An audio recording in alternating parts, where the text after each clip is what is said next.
admire because he has been spot on with everything that he has predicted so far. Let me say a pleasant good evening to veteran journalist Ken Ali. Good evening to you, Mikey, and to all many listeners and viewers. Well, Ken, as I said, you have been spot on from day one with your predictions. I mean, I've read everything. You came and you told us, of course, that there's going to be some changes. There's going to be some reshuffling.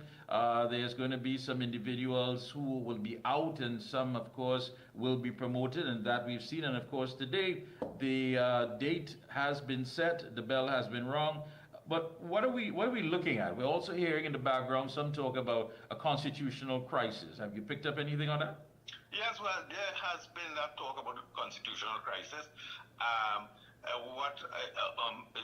are several things that are of relevance. So one, I was told that the date, like you saw and like you said, I had indicated April 28th. I said so in a newspaper article about 2 or 3 weeks ago. When the opposition leader indicated that she would file a constitutional action against the appointment of Stuart Young, it was decided that they will wait for some time before announcing the election date.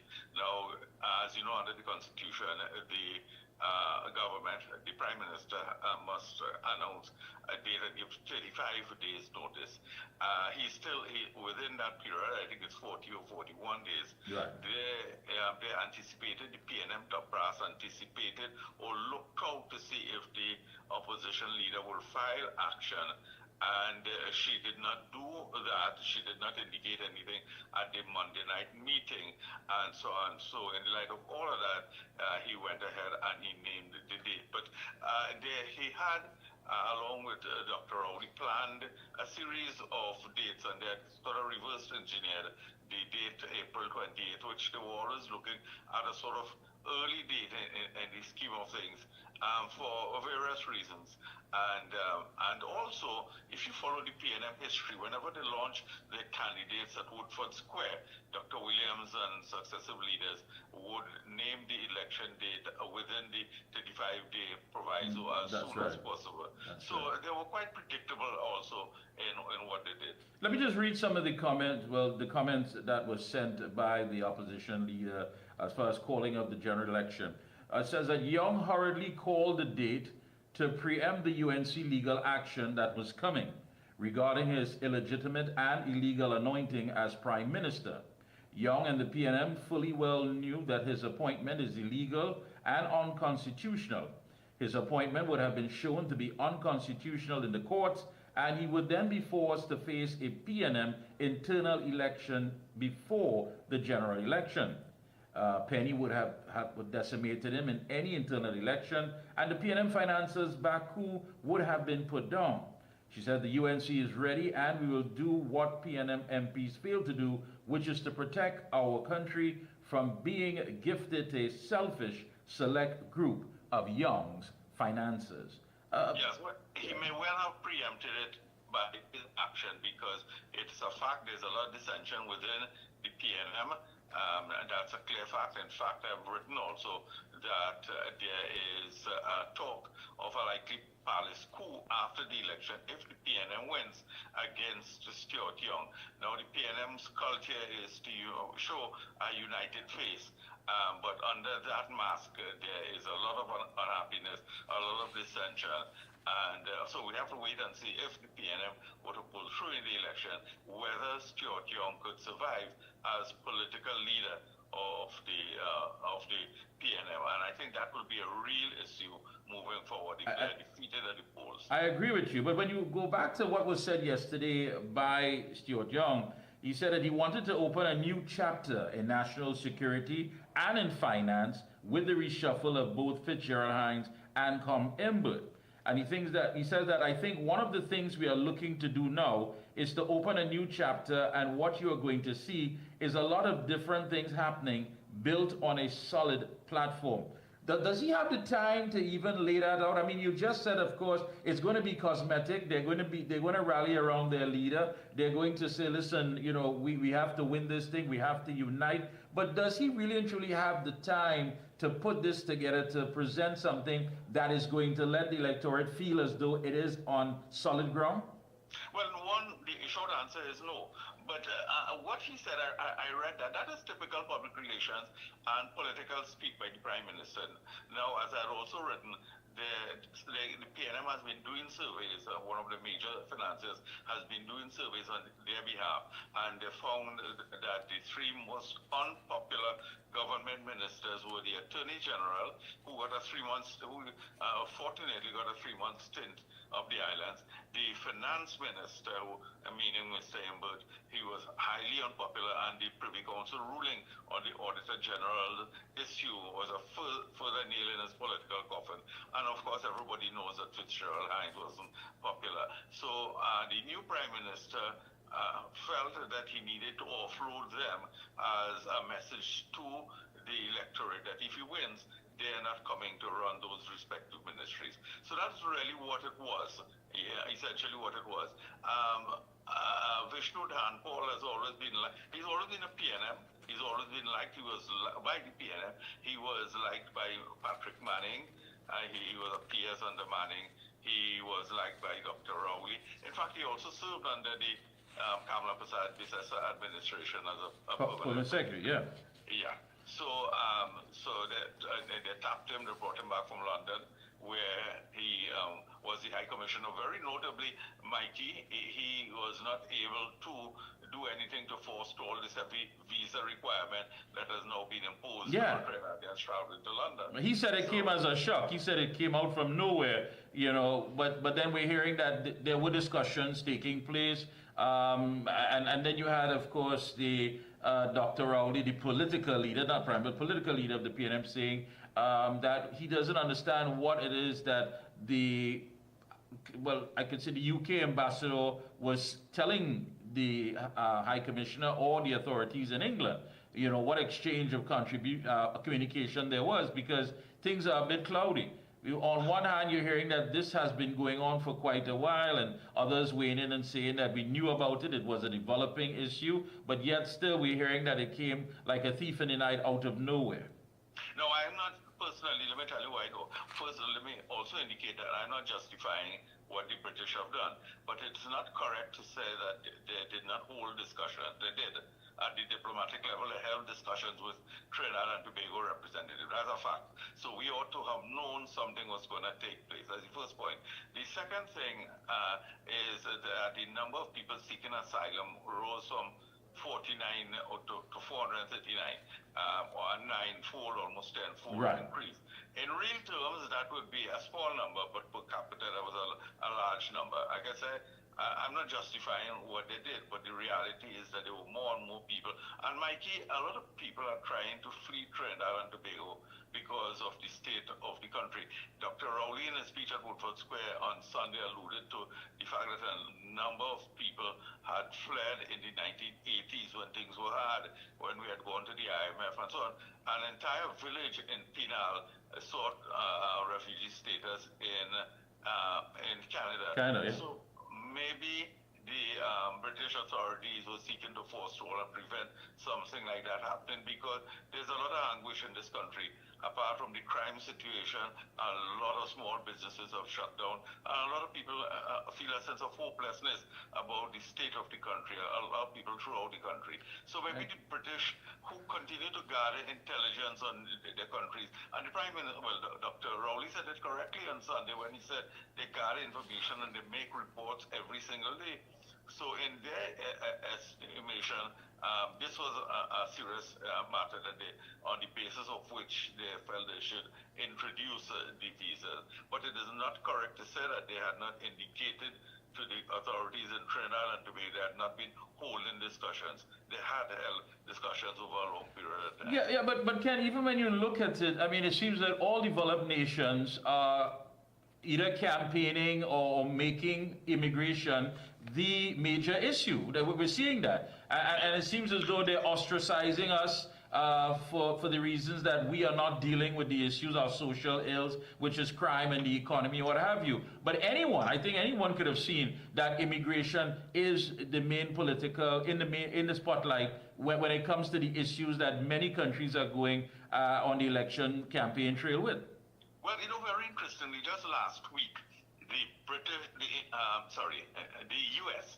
reinforced Trinidad and the advisory to the citizens about Trinidad and Tobago, a Tier 3 travel advisory. Right. And that Tier 3 says, do not travel unless necessary, right? If you have to travel for business or whatever, then go. So the Americans have also had their eyes focused on us, and they have not lowered the tier. I also want to add to this, Mikey, an important thing that the media has not picked up, and indeed a whole lot of things they have not picked up. This week, U.S. President Donald Trump used an ancient piece of legislation called the Alien Enemies Act, which is really used only in wartime. Yeah, that goes way back. That's from Venezuela. He deported them to El Salvador. A judge prevented him from doing it, but by the time the judge issued the warning, the order, they were already on the plane. I have been writing about this and nobody else in the media. Tren de Aragua comes from a prison, and they started a prison in Venezuela. And I'm not telling you what I'm making up, I'm telling you, and I'm quoting details here. CARICOM employed a Canadian firm. I don't have the name on my mind, but I could get it for you. And that firm in 2019, that firm was employed to look at human trafficking, drug trafficking, gun trafficking in the Caribbean. And they indicated that Tren de Aragua was getting through to Trinidad and Tobago and bringing contraband goods, and there were the human trafficking, guns and so on, and they were working with local gangsters. As the Minister of National Security in that time, one Stuart Young, they did nothing, and Tren de Aragua continued to collaborate with our gangsters here, and our crime rate went up and so on. As soon as he became president, and he appointed a Homeland Secretary, her name is Noem, the other name slips me. They cracked down on Tren de Aragua in the Bronx, and the leader, his name is Pacheco, Zambrano Pacheco, and the rest of the others. In Colorado, they had a little nest there and so on, and they arrested a whole lot of them. And those are the guys, if not they themselves, the people have been coming in and out of Trinidad and Tobago through our porous borders in Cedros and in Caracas and Irene and so on for years. And we have done nothing about it. And that's an important security matter. And the international world, remember there are 5 American security agencies based in Trinidad. They were the ones who were responsible for that cocaine bust last week. Right. And so on. And all of this has taken place, and the developed world, which shares intelligence information, has taken note of the security situation in Trinidad, the gun running. Trinidad and Tobago doesn't manufacture guns, and look at the high-powered guns we have and so on. So all those things the developed world has taken note of.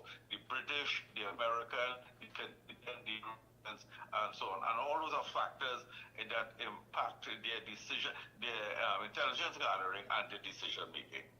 Yeah, and you're right. And one would think that, seeing all of this unfold, that we would be somewhere in the mix of it, doing what is best to protect our interests. But yet still many people are now saying this came like a thief in the night. They were shocked. But again, you just gave a short history on how this has been taking place for quite some time. It's amazing. Now going back to the new finance minister, Vishnu Danpal, he said yesterday that his tenure will not bring financial hardship to the people of Trinidad and Tobago. As if to say, reading between the lines there, that have we been purposely being economically punished by the former finance minister come Imbert? And if so, why? Was there some sort of strategy to actually starve some of the constituencies or MPs? Well, you have to wonder. And on what is the basis? I guess the media didn't probe it much. And so what is the basis? Because we have not diversified the economy. Oil and gas production are the lowest, and prices are unstable. and we have not made an effort to diversify the economy. So you could say what that, but that sounds like political grandstanding unless we have a plan. And the reality is that the quality of life in Trinidad and Tobago has deteriorated. And Mikey, I have written over the years and provided statistics about the widening wealth gap in Trinidad and Tobago. You know, Bernie Sanders talks about that in the U.S. Yeah. That scenario is here in Trinidad and Tobago. 4 banks made $4.87 billion profit in their last fiscal year. They have, if you are a client in a bank, they have up to 70 charges on all kinds of things, while more people are getting poorer. And the gap has gotten wide. More corporations are making billions of dollars in the country. Our food import bill is $8 point something billion now, while we are the largest agro farm in the Eastern Caribbean, 70,000 acres of former Caroni land. They give it away to all kinds of people who have warehouses and so on, well-connected people. And our food import bill has gone up. So and that has an impact on foreign exchange. So all of those things have taken place. Mikey, we are the only CARICOM country, and this is confirmed by international agencies, we're the only that has a net outflow of investors. During the tenure of Mrs. Prasad Bissessa, we had an annual inflow in the last 2 or 3 years of $1.5 billion investors coming in. Now we have an outflow. We are the only country, and we are an industrialized country. Those little islands which only attract investors in tourism and hospitality and so on, they're doing better than us. All right, so we have had a flight. Lever Brothers left us after 50-something years. ArcelorMittal, and I could give you a long shopping list of those who have left and who has come in. None has come in, and it's because of the factors that they look for, security and so on, are not existent in the country. So on what is the basis that Vishnu Danpal is saying what he's saying? Maybe he has a plan. Well, that's the thing, because I'm certain that citizens are walking around asking, well, is he going to get some sort of budget, a windfall of money is he expecting together? Because we have been trying to keep our heads above water for quite some time. And now you're telling us that, his tenure is not going to be, as short as it may be, is not going to bring financial hardship to the people of Trinidad and Tobago. As if to say that the valve was deliberately squeezed on us, and now we're going to see some sense of release. Yeah, well, we need to know. I guess you wouldn't have the time before the election to tell us what is the plan, unless they announce that on the campaign trail in specifics. But then again, Mikey, if you examine the PNM's manifesto in 2015 in particular, and 2020 to an extent, they spoke of plans to diversify the economy, major plans. Now, after nearly 10 years, the Prime Minister said 2 weeks ago, where did he say that? At some function somewhere, that let us depend, I'm telling you directly what he said, let us use telepathy to send good spiritual vibes so that rather than gas would. So after all of this, we depended on clairvoyance, the lady telling you to think positive and so on, somebody telling you that in a back room somewhere. And depend on dragon gas, which, as everybody knows, is not going anywhere anytime soon. So they've put their eggs in one basket after promising repeatedly for a decade that we would work to diversify. In fact, my research found that Mr. Manning, as Prime Minister, had promised diversification into several things, like shipbuilding, for example. We have the only secured port down at Chagaramas in Eastern Caribbean after St. Lucia. That's right. So, but we've never created the industry and so on. If you go turn up there with your yacht, you have to stand up in a line and they will fill out a form with paper. We still haven't digitized and all of those things. So we've made no effort to diversify the economy. And maybe Vishnu Danpal has a plan. We just it has been said that his style of leadership is quite different. He's easily accessible when it comes to talking to the media compared to the former finance minister who would block journalists from contacting him and what have you.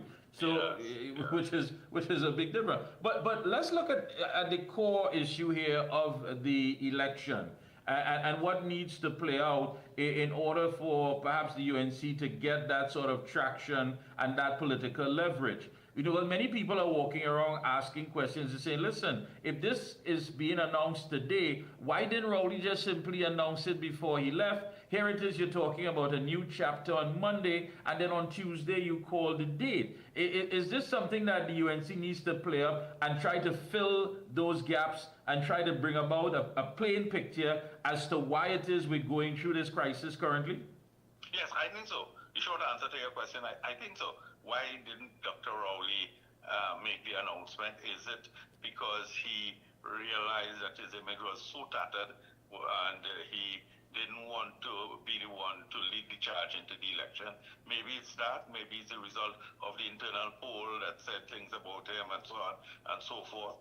Because you're right, he has retired from politics, or he has stepped down from the prime ministership less than 2 months after the parliament is dissolved. And most people would not do that. They would go to the end of the term. Exactly. And then not present themselves. So maybe he did this to give the PNM a better fighting chance. Yeah, but in the midst of all of that, there's some confusion to the electorate as to what's going on. I mean, again, but there's more questions than answers. We've never had a prime minister relinquish power. We've had many go to the polls, whether you win or you lose. Many have showed up. This is the first time. Again, we are in some uncharted waters. Then, of course, you have where some a reshuffle takes place, as if there's a new cabinet, and then the next day we get a date for the election. I mean, is this all part of their strategy, or something simply is not working out? It could be part of their strategy, but it sounds like 10 days. Imagine they bring back the High Commissioner from London, from St. James Court, and he gets virtually 10 days here. So and I don't know if he's a politician in the sense that he will go on the street corner and campaign. He really is a technocrat and a public servant. So I don't know if he's going to make it out to campaign really. So that's a very interesting thing. It's also interesting that Stuart Young kept on essentially all the ministers, he didn't really blood. And that's another thing, Ken. I mean, you have individuals who simply said, listen, I want to ride off in the sunset. There was no need to appoint Hines in any portfolio. There was no need to promote Adrian Leons. There was no need for that labor minister. I can never remember the McClatchy, whatever his name is, because he doesn't make much of a contribution. So I don't even think his constituents remember his name. But the fact of the matter is, what are we really seeing playing out here? Are these people who were rallying around Stuart Young to say, listen, we think he should be the one selected? Is this payback? And there's some curious moves to add to what you just said. The Minister of Digital Transformation made him a minister in the Ministry of Finance. Yeah. And he told the media that there are some areas in the Ministry of Finance need to be digitized. Well, all you have to do is tell the Minister of Digital Transformation to digitize the Ministry of Finance. You don't have to put the man there. Well, apart from that, tell us what the Minister of Digital Transformation has done in Trinidad and Tobago. You were to the public service, you still have to wait forever to get things done. And in the rest of the world, you could get things, most developed countries, most developing countries too. You could get things done. You go to Singapore in one press of the button, you get everything synchronized and so on. The US, Canada, other places. We are still very backward. We're using paper and so on. And this is after all these years of promising public service reform and having now a designated Minister of Digital Transformation.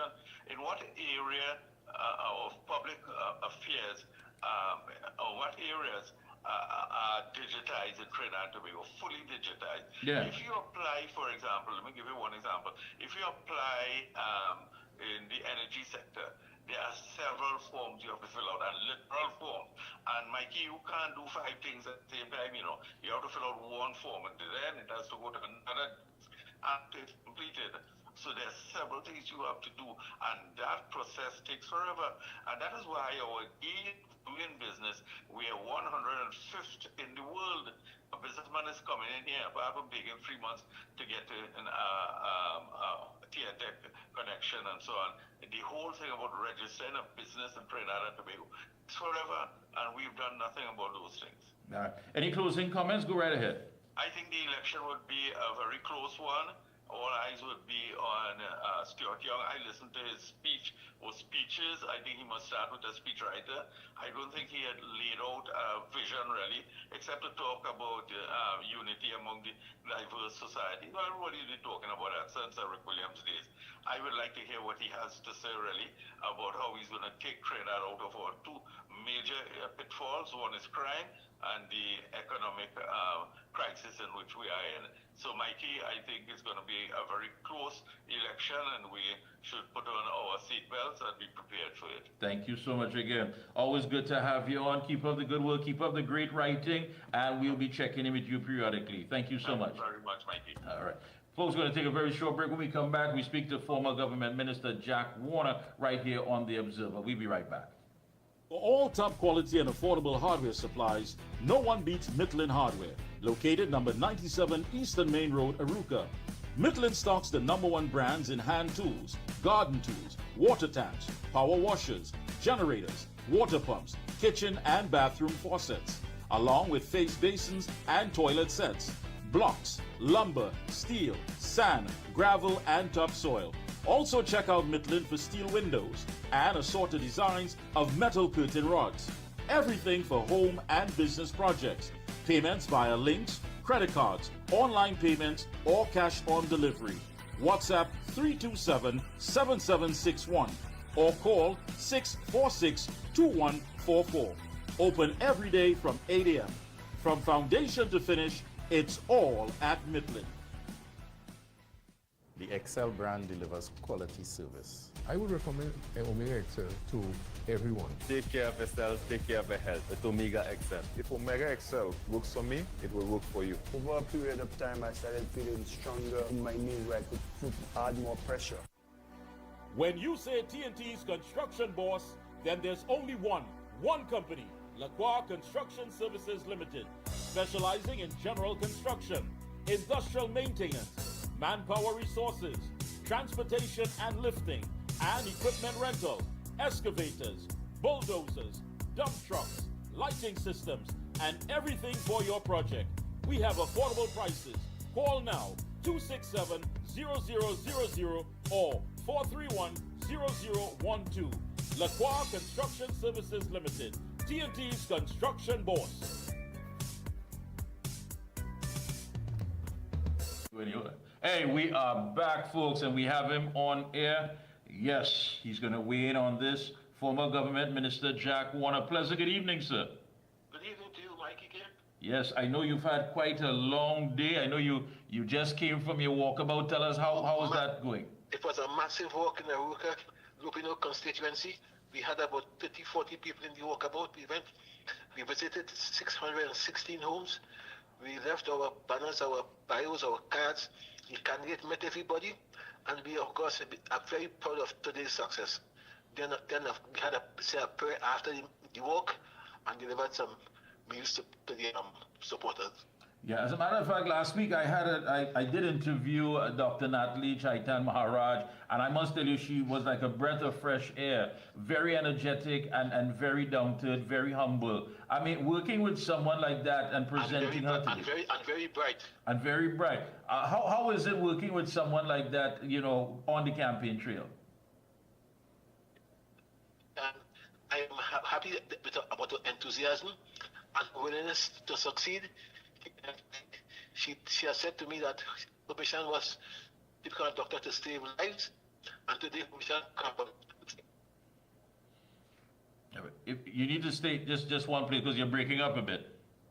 She said to me earlier on today that she became a doctor to save lives, and she wants to be a politician to save her country. Wonderful. Now, of course, you know the date, April 28th. I mean, you've seen everything that has unfolded from over the weekend to today. I mean, looking at it, because there seems to be more questions than answers. Many are saying, why is it that the former Prime Minister didn't simply dissolve Parliament? Why is it that we had to have this whole charade about cabinet reshuffle? And now today being told that we go to the polls on April 28th. Is it a constitutional crisis, or you believe there's more to that's unfolding here? These guys are cowards. They know that Dr. Rowley is the most unpopular person in heaven and earth. And therefore he had to demit office for them to even have a bare chance to succeed. They are aware of that. They also are afraid that Stuart Young would make a mistake or two or three or four if he stays longer in office. And if you had read Sunshine today last week, you would have seen on page 5 that Ken Ali predicted that April 28 would be elections. So we have not been caught napping. Their plan has been exposed for a long time. And therefore, I believe that the UNC is ready and able and competent to take over the government come April 29th. Now, when you hear statements from the new finance minister, Vishnu Danpal, saying that his tenure will not bring financial hardship to the people of Trinidad and Tobago, I mean, does it somewhat send a message as though there has been, a tightening of the valve, and now all of a sudden there's going to be some release for the people who have been trying to keep their heads above water? There can be some release, Mickie K, but the people in this country are too intelligent, too politically advanced and smart to be fooled by any of those theatrics. The fact is they can release funds as much as they want. They can pave roads as much as they want. They can make pipelines gush with water as much as they want. This country is simply fed up of the PNM, fed up of Rowley and Stuart Young, and all they're waiting for is for April 28th to transfer and translate their anger into votes. Now, what we witnessed over the weekend, of course, many are saying it's just a matter, it's all cosmetic. They are rallying around Mr. Stuart Young. But of course, at the end of the day, when the dust settles, there seems to be still this split, this rift among them. Oh, yeah, sure. There's a split. And all they have done last weekend is to paper over the cracks. But the political cracks are there for all to see. Even Imbod, who got demoted, was not able to even clap to applaud during their meeting. He had to, of course, put his fingernails together. You saw, of course, Heinz face. You saw what's happening even with Camille, the new AG of nothing. So there's no fooling. People are aware there's a split. And in typical PM fashion, they are trying their utmost to give a unified face and so on, but nobody is fooled about that. Now, one of the strategies that many have spoken about from the UNC was the fact that, there was no need to put out all those candidates, so that way the political narrative would be, of course, managed well by the party, rather than having the PNM look for kinks in the armor of those individuals going up. Do you believe that the fact that they didn't have that traction, that they had no other choice but to call the date at this time? I think Mrs. Prasad has to be commended for her political astuteness. She has been pushed and encouraged and cajoled to announce her 39 candidates. And she has refused, and sensibly so. And she has not announced 11, but she has had 39 in her pocket from day one. So she didn't announce those, so they wouldn't have a chance to attack anybody, to look for, as you say, kinks in people's armor, to go on the rampage, so to speak, to allow their PNM social media exposed to do damage, as the case may be. And therefore, she is well advanced in terms of announcing her candidates at the last possible time. And I have to tell you, however, that her candidates are all working in their constituencies, as Dr. Natalie Chaitan Maharaj is working in hers. All right. I know you're a bit tired. I know that you have tomorrow again to go. Physically beat. I know you're physically beat. So let me ask you finally, of course, to those UNC members who are still sitting on the sidelines and, of course, have not started to participate as yet, what would be your message and advice to them? My advice to them is for God's sake, put God out of their thoughts and let us band together to get rid of the People's National Movement government. This country cannot take another 5 years of PNM. This country needs to breathe. And whatever the reason for their hatred, their anger, I ask them to subordinate those reasons for their better interests and their children's interests. Because we have to save this country. I don't have to be here, as you're aware, Mickie. I could be relaxing and playing my old foes. But I believe that the time has come when all of us must bury the hatchet and face the PNM frontally as one united front. Thank you. And I urge the members to do just that. Thank you so much. Get some well-deserved rest. And I know tomorrow you're back out at it. I'm back out tomorrow again. Thank you so much. All the best to you, Mr. Warner. Thank you, Mickie. Yeah. There you have it, folks. Former Government Minister Jack Warner just coming off the campaign trail, assisting the candidate for Aruka Lupino, Dr. Natalie Chaitan Maharaj, who we had on last week. A breath of fresh air, a young lady who said that she became a doctor, according to Mr. Warner, to save lives, now a politician to help save the people of Trinidad and Tobago. And just to remind you, our bodies are under stress from environmental toxins to work stress to poor food choices and low nutrients in the food we eat. Our bodies are under a lot of stress, and all of these can lead to high inflammation levels. Pick up your bottle of Omega XL today for the reduction of inflammation in the body. It is one of the most powerful all-natural anti-inflammatory supplements on the market today. We're going to take a short break. When we come back, the lines are going to be open. I know that if you're trying to keep your head above water and money is tight, you can, of course, call via WhatsApp 494-0938. If you want to call direct, 225-9790. 225, is that correct, Master Control? 225-9790. Again, 225-9790. And if you want to call direct again, you can call 461-3965. 461-3965. Short, we're coming right back. Excel brand delivers quality service. I would recommend Omega XL to everyone. Take care of yourself, take care of your health with Omega XL. If Omega XL works for me, it will work for you. Over a period of time, I started feeling stronger in my knees where I could add more pressure. Oh gosh, this place hot. And the AC in this car not working. Check Ryan Air. Ryan Air is ranked among the best in TNT for auto air conditioning service. They specialize in repairing and servicing all makes and models of vehicles and heavy equipment. They also stock a wide range of parts. Give them a call at 640-5828 or visit them at number 41 Cane Farm Road, Tacarigua, or email ryanairac@gmail.com. For prompt and efficient service, look no further than Ryan Air. When you say TNT's construction boss, then there's only one company, Lacroix Construction Services Limited, specializing in general construction, industrial maintenance, manpower resources, transportation and lifting, and equipment rental, excavators, bulldozers, dump trucks, lighting systems, and everything for your project. We have affordable prices. Call now, 267-0000 or 431-0012. Lacroix Construction Services Limited, TNT's construction boss. Thank you, Master Control. We have someone on already. Good evening. Yes, good evening, Mike. Yes. I mean, it's a pleasure to see how, this administration, this PNM administration acted. Look at that. Like you reshuffle the whole parliament. Plus, you actually put people in a position, and then after you call election, I don't understand it. It's just so kind of, scrupulous. I would use, because at the end of the day, they have nothing. They have nothing to give, nothing to develop. They just want to just play games. Imagine that thing they had on Sunday.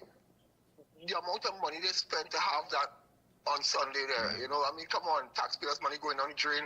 They're just fooling people, Mickie. And even yesterday with the reshuffle, I mean, money was spent there too. Yeah, that's what I'm saying. Yeah, so I don't understand this, and we need to actually do something about it. Let me ask you something. Do you feel like it's a sense of disrespect to the people? Total disrespect. And do you think that they're going to remember that on April 28th, how they've been treated? Well, yeah, I mean, come on. I mean, we have been treated so far a long period of time. I mean, we get accustomed to the ill treatment, and we're not really getting a chance to hear what it is really going on. They're always doing things on the low. They're not communicating with the public. It's always some kind of charade, some kind of fast, like the Tobago, right now in Tobago. Imagine I go on by them. The airport I passed through when they was launching. They had to block off and quarantine the area. So I asked the officer, I said, the public open to go and view the airport? No. So I don't understand. You're opening something to the public, and it's something international, it's like big international airport, and the public can't see. When you really pass there, Mickie, is the barbed wire and all. In finish, a lot of things. They plant some little shrubs. It withering because of the, the mindset of these people.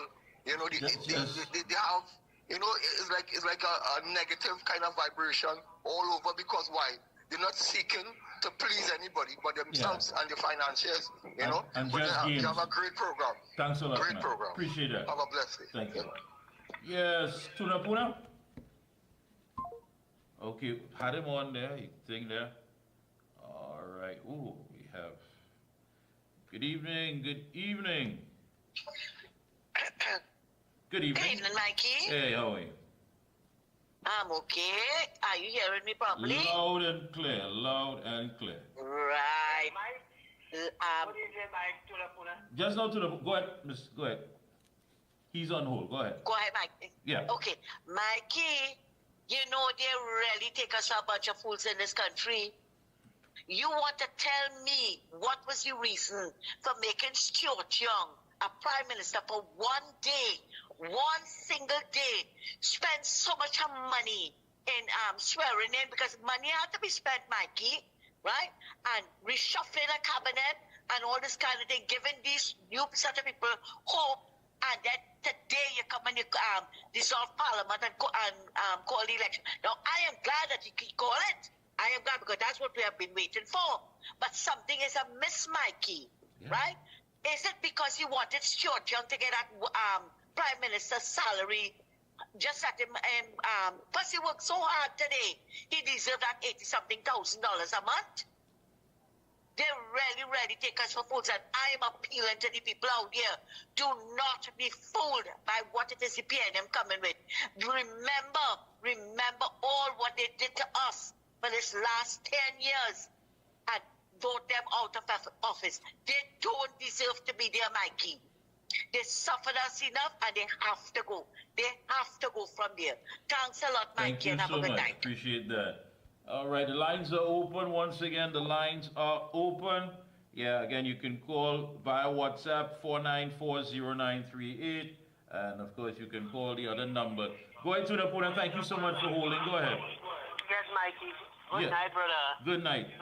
Good night. Mikey, great program. And I want to compliment Mr. Ken Ali and Mr. Jack Warner, but I think Ken Ali covered everything that that had have us in this quagmire, and remove any element of doubt.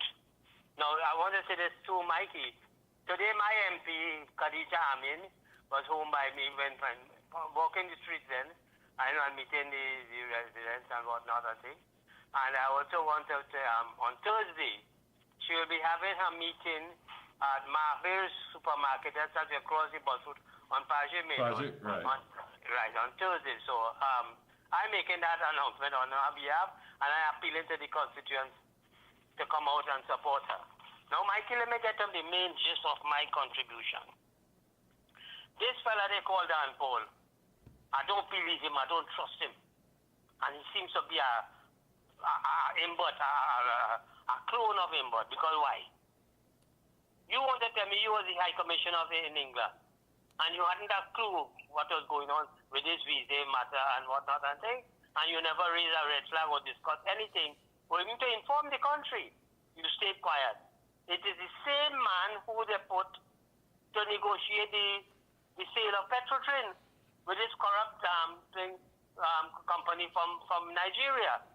And no disclosure, no transparency. Is this a man we could trust, Mikey? Huh? I mean, people have to be really stupid. And I have absolutely no confidence. He seems to be, let me put it straight to you, Mikey, another con man. I put in it this way. Next slide, Mikey. The Attorney General didn't attend the swearing-in ceremony or what have you. But the next day, I understand that he's now some High Court judge in CARICOM, something like that, Mikey? Yes, in Eastern Caribbean, yeah. Where were you all the time you were campaigning while you were in the AG's office? And I can't see that how you could rise to the level of a High Court judge when you were one that was found lying to this population on numerous instances, even in the Miami court. And then again, finally, Mikey, Col Mimbot has been removed as a Minister of Finance. Now, this way, he can't put no added pressure burden in terms of taxation and what other thing, raise the price of fuel and what other thing. But remember this, I want to tell the population this. He is placed in the public utilities.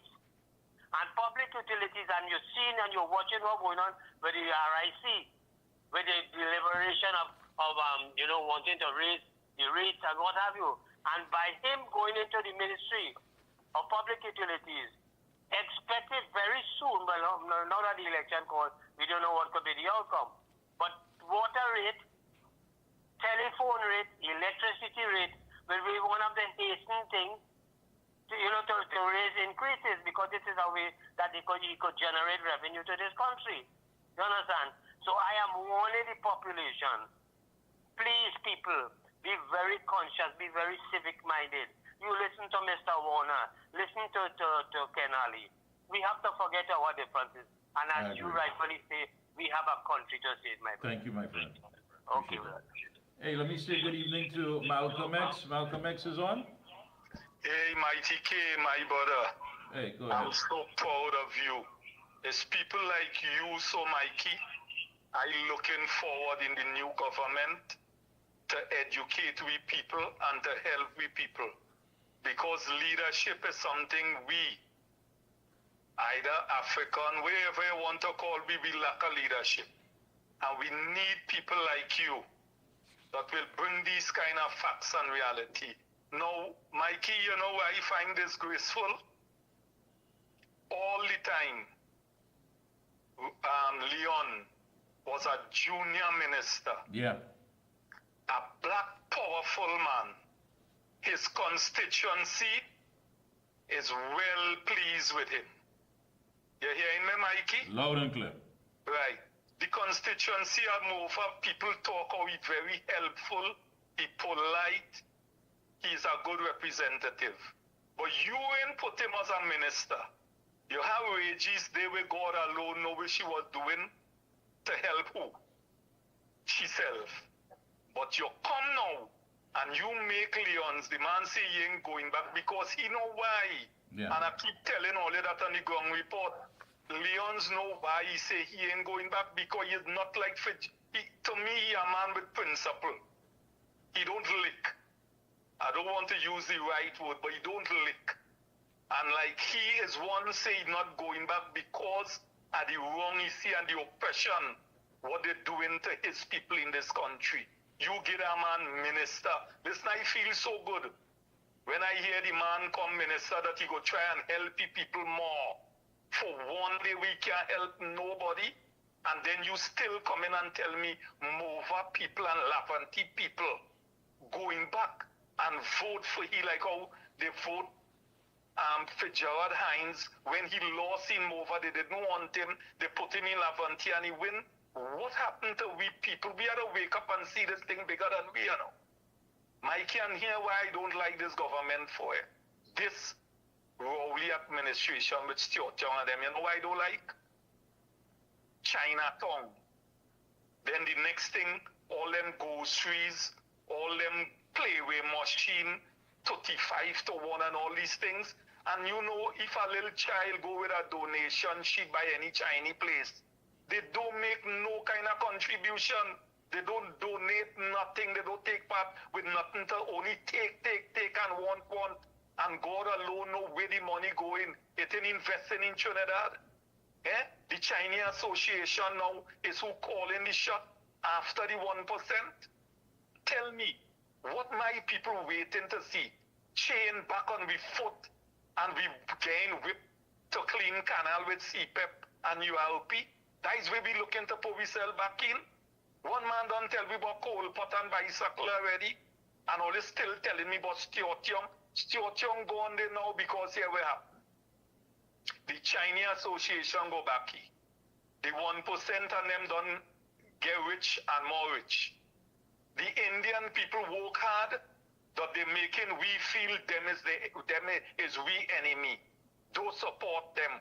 With them people what? The Indian I born in Sawan, I know Indian people well work hard. and they sacrifice for them and the children. Why my grandfather and them was saying every top sit down on your own bottom and they wasn't helping we. So where we talking about? If I have to trust anybody right now, I go in the UNC way because the Chinese Association can't win me. Neither the 1% I trying to get from under them shackles long time. And if all you wake up and see what's going on, all you pour out all your thoughts. Have a good night, Mikey. Thank you, my friend. Yeah, you know, here's where, to me personally, that the disrespect is so highlighted. The newly appointed finance minister, Vishnu Danpal, said that his tenure will not bring financial hardship to the people of Trinidad and Tobago. Now, I wish he could have expanded on that. Is it that there will be no property tax, so they go back to the old property tax module? Is it that there's not going to be an increase in utility rates as far as TNTech and what have you? I would have loved for him to expand on that. But then when you read something here from our good friend Ken Ali, Colm Imbert's removal from the powerful Ministry of Finance was retribution for a bitter feud with Prime Minister Stuart Young. In the hours leading to the swearing-in of Young's cabinet, there was uncertainty about whether Imbert would accept the lower designation of Public Utilities Minister. Young and Imbert have been at loggerheads for months, and the dispute worsened when the Energy Minister was anointed as successor to Dr. Keith Rowley. Now hear this part. Some ministers who back Young complained of difficulties in accessing funding to complete projects ahead of the general election. I want to repeat that. Some ministers who backed Young complained of difficulties in accessing funding to complete projects ahead of the general election. One minister lost his cool at a meeting of Cabinet's Finance and General Purpose Committee, which Imbert chairs. And a pro-Imbert blogger paid $30,000 a month by taxpayers wrote blistering pieces aimed at Young. And he goes on to talk about the feud between Imbert and Young, whatever. My thing is that if the money is there, why would you be so sadistic in your thinking that you would have people suffering in this country and you know quite well that you can do better for them? I mean, that alone should tell you how sick-minded these individuals are. If there's one thing to motivate you to get up on April 28th and say that really and truly, those last 9 years, what I have learned is that the PNM really doesn't care about the people of this country. For Danpal to come now and say, hey, listen, I go get the money. I go put out the money. Don't worry. I go sign off on this and I go sign off on that. Really? How many of us have stayed up late at night thinking about how we're going to send our children for higher education? Because the little money that we tuck away in order for them to go, you had to use that. Your savings account has been depleted. All of these things are reality. When last you went on vacation? No, ask yourself, when last you bought yourself a new piece of clothing? Just a new piece of clothing. Ask yourself that. And how you just go and make groceries now? Yeah? How many times you go to the supermarket now and you always see that card right there by the register and nobody to claim it? Because they ran out of money. They ran out of money. And then there's the game that I always tell you about that people just play. They're so surprised that it came up to that. They say, oh God, I forget so and so. No, you didn't forget it. You didn't think that there was enough money in your budget to actually pay for that. So now you're running pretending that you forgot it. But you're so glad that now you have a little bit left over. You could go and grab that piece of cheese or that can of tuna. That's the reality you've been living for the last 9+ years. When people could have done better by you and your family and by extension, all of Trinidad and Tobago. And now we're hearing that it was done deliberately because you didn't like this one and you didn't like that one. But why do we have to pay the price? Why? 1 second, let me just take this here. This is the last call before we go. Go ahead quickly. Go ahead, you're on. Mikey. Yes, go ahead, you're on. Hello, good night, Mikey. Good night, good night. How are you, my brother? Good show tonight, my brother. Thank you.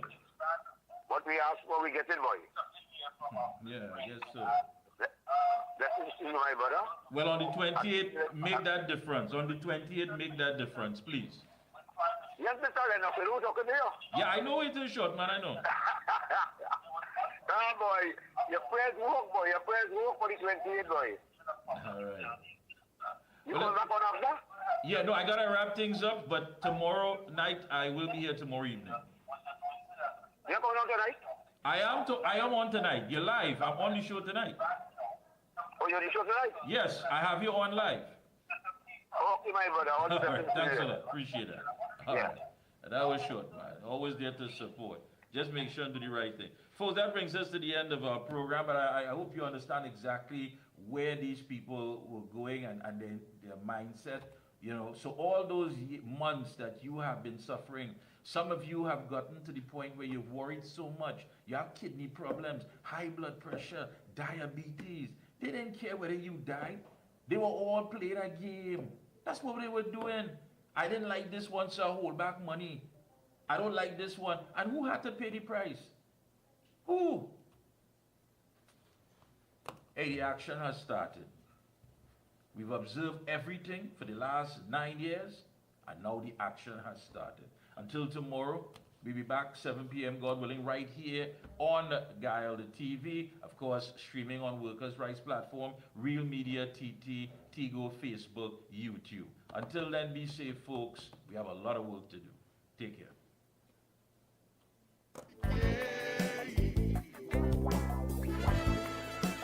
The Observer. Mickie care, Mickie care, Mickie care, Mickie care. The